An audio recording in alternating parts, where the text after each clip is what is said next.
Professor, se o senhor puder, não está no script, não, mas o senhor é uma coisa que o senhor sabe, nem quero nunca pegar o senhor pela tangente. Mas é o que eu vi que as pessoas não têm uma ideia do subtendido de Bakhtin. Uhum. Aí eu até falei com uma pessoa que até estudou Bakhtin de verdade, não é aquelas pessoas que não estudaram Bakhtin, não, ele estudou. Mas quando eu falei do subtendido, acho que o Ducrot também fala alguma coisa sobre isso, né, se eu não me engano, né? Aí ele boiou de vez. Aí, quer falar alguma coisa sobre isso? Ok, esse é um trabalho bem interessante que o Bakhtin propõe dentro de uma gama de elementos de discurso que ele suscitou. Né? Primeiro, ele suscita o problema do gênero literário, que foi onde ele realmente revolucionou, principalmente com o livro A Estética da Criação Verbal, que você até tem aí. Né? É um livro obrigatório por meus alunos nos programas que a gente tem de hermenêutica e exegese, ler Bakhtin e ler A Estética da Criação Verbal. E a prática desse livro, né, o Bakhtin escreve depois ali os problemas na poética de Dostoiévski, onde ele vai suscitar exatamente ali no problema da poética de Dostoiévski que muito da mensagem precisa ser percebido naquilo que está subentendido. Ou seja, o discurso só está acontecendo porque existe uma voz, que é o conceito da polifonia, que está por trás do que eu estou lendo. Então, há um subentendido nesse processo. Eu não estou respondendo aleatoriamente isso sem que algo esteja acontecendo. E é isso que, infelizmente, a gente vê muito de erro hermenêutico acontecendo. As pessoas esquecem que o texto é a produção de um escritor para uma comunidade ou uma pessoa em específico que está dentro de um Sitzenleben, que é o termo técnico alemão que a gente usa, ou seja, um ambiente vivencial onde os dilemas estão acontecendo. Então, para que eu possa compreender a dimensão do que está em debate, eu preciso perguntar o que está subentendido naquela fala. Tá? Então, veja um exemplo bem simples para quem está ainda querendo entender o que eu estou dizendo. 2 Timóteo é um texto que tem me chamado muito a atenção, até por causa de uma outra área de estudos que eu trabalho e atuo, que é o aconselhamento bíblico, ajudando pessoas a vencerem problemas dos mais diversos tipos por meio da Escritura.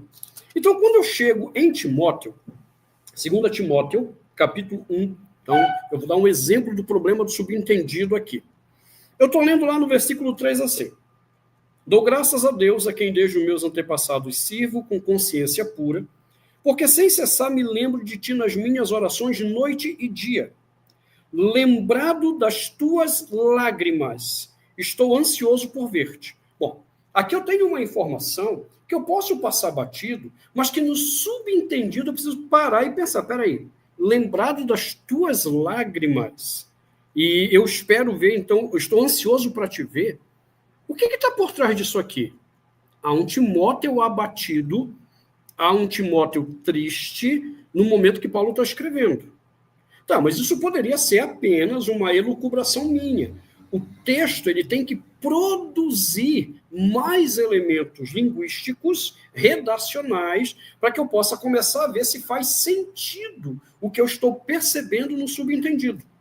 Aí ele continua no versículo 6. Por esta razão, que razão? No versículo 5 ele diz que pela recordação que guardo de tua fé sem fingimento. Então, por essa razão, e aí entra a questão da deixis, né? Essa frase, por esta razão, é uma questão de deixis de discurso. Porque você tem uma fé sem fingimento, eu te admoesto, eu te exorto. Olha agora, que reavives o dom de Deus que há em ti.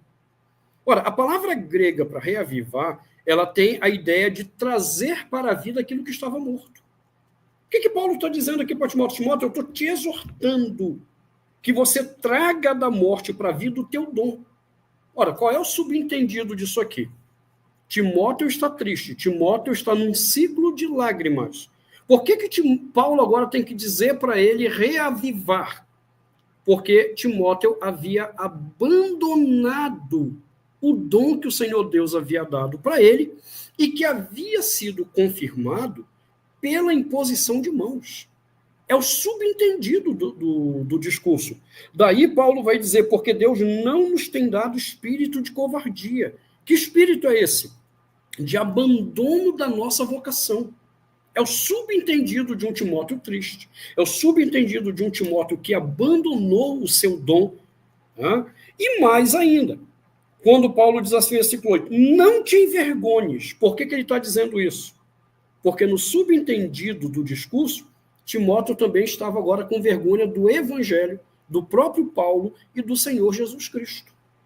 Então, veja, eu estou lendo o texto não como meras palavras nos dias de hoje, mas tentando entender o que está por trás de cada palavra dessa daí.